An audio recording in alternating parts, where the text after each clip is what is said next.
अस्सलाम वालेकुम। क्या हाल चाल है आपके। आज मैं बना रही हूँ आपके लिए नई रेसिपी लेकर आई हूँ। ये बकरे का गोश्त है, मछली का। ये देखें, इस तरह सारी मछलियाँ ये तकरीबन 3 किलो होंगी। ये देखें, आज हम इनको ना रोस्ट वाला मसाला बनाएंगे, जिसके लिए ये 2 टेबल स्पून नमक है। मैं इसके ऊपर ना ये लगा रही हूँ। ये देखें,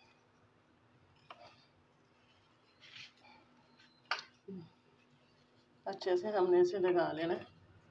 आप चाहें तो इसे फोक की मदद से भी ना कट्स लगा लें। और जी ये विनेगर है, इसकी बोतल ली है मैंने। ये तकरीबन आधी कोली जो है ना, ये छोटी कोली आधी में डाल रही हूँ। तकरीबन 3 टेबल स्पून है। नमक के साथ ही ना ये थोड़ा थोड़ा मैं डालती जाऊंगी। और वो अच्छे से ना तो हम इसे मैश कर देंगे। इससे ना ये गोश्त जो है ना हमारा बड़ा अच्छा सा साफ हो जाएगा और स्मेल भी ख़त्म हो जाएगी गोश्त में जो होती है। 2 घंटे के लिए ना मैंने नमक वगैरह लगा कर इसको रख दिया। मिलते हैं 2 घंटे के बाद। 2 चम्मच अदरक लहसुन का पेस्ट है जी। ये मैंने चट्टू में कूट लिया था देसी स्टाइल से। 1 टेबल स्पून सूखा धनिया,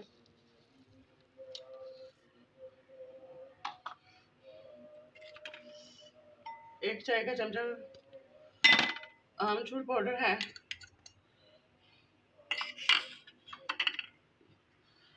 2 टेबल स्पून जीरा, 1 tablespoon Kashmiri powder,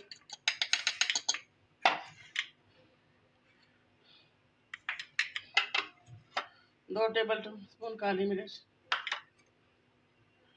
1 tablespoon garam masala, 2 tablespoon chilli flakes, 2 red chilli flakes, 1 tablespoon नमक।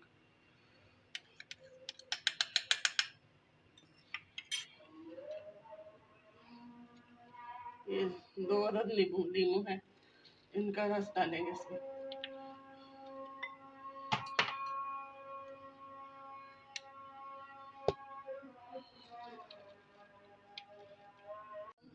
कुकिंग ऑयल सूफी का। अब हम इसे मिक्स कर लेंगे।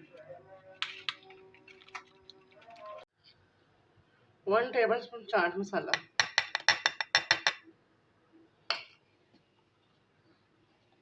और थोड़ा सा जो है जी फूड कलर। ये कलर के हिसाब से डाल लें। मैंने तकरीबन हाफ टी स्पून डाला है। और ये हाफ कोली योगर्ट की, क्योंकि मसाला जो हमारा ज़रा काफ़ी थिक हो गया, इसलिए मैं इसमें दही ज़रा और शामिल कर रही हूँ। आप देखें माशाल्लाह सही हो गया, काफ़ी मेल्ट हो गया। इसको अच्छे से हम मिक्स कर लेंगे। कुल मिलाकर 1 बड़ी कोली जो है वो दही की डाली है, क्योंकि दही से सारा मसाला बना है स्टीम का। तो अब हम इसे अपनी बोटियों पे लगाते हैं बकरे की। घंटे बाद मैंने गोश्त को वॉश कर लिया।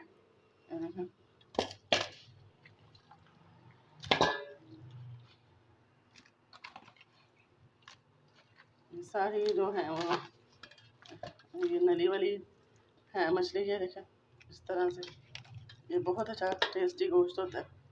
इस तरह से हमने ये वॉश करके रख लिए। अब मैं इसमें ना मसाला डालने लगी जो हमने बनाया है, वो इसमें शामिल करते हैं।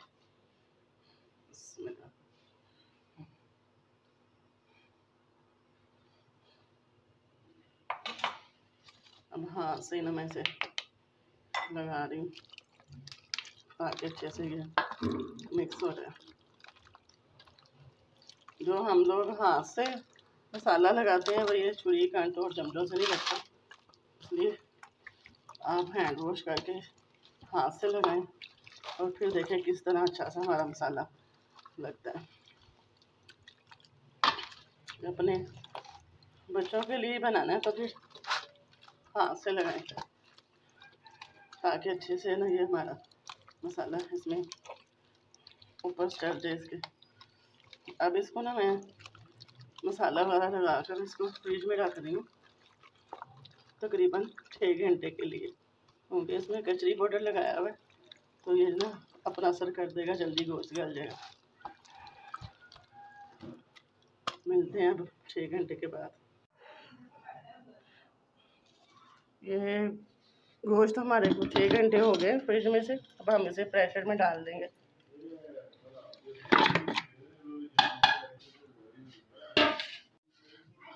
आधा गिलास पानी हम इसमें डाल रहे हैं और बाकी दही के पानी में ये स्टीम हो जाएगी। इसको हम 20 मिनट की सीटी लगा लेंगे। गाइस ये देखें गाइस, मछलियाँ हमारी जो है ना स्टीम हो गई हैं और मैं आपको दिखाती हूँ बहुत अच्छे से ये पानी को चुक हो गया। अब हम इसको फ्राई कर लेंगे।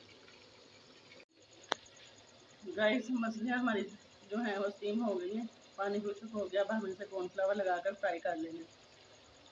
ये देखें गाइस, ये हम ना कॉर्नफ्लावर लगा कर ना तो इसी तरह इसको ना फ्राई कर दिया हमने सबको।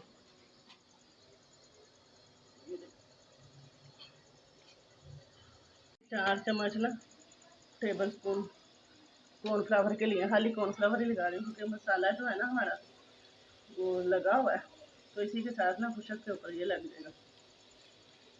पलट लेंगे। कितने अच्छे से ये ब्राउन हो गई। इसी तरह ये बाकी भी मैं फ्राई कर लूँगी और पलट लूँगी। बहुत प्यारा कलर आ गया, जैसे देखने में खूबसूरत और वैसे ही खाने में टेस्टी है। ये देखें गाइस, फाइनल लुक आप देख सकते हैं। ये हाफ मैंने स्टीम रखी है, हाफ को मैंने कॉर्नफ्लावर लगाकर फ्राई कर दिया। आप चाहें तो एग लगाकर भी फ्राई कर सकते हैं।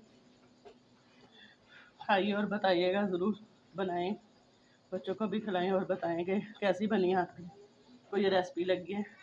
प्लीज़ मेरे चैनल को लाइक और शेयर कीजिए। दुआ में याद रखिए। Thank you.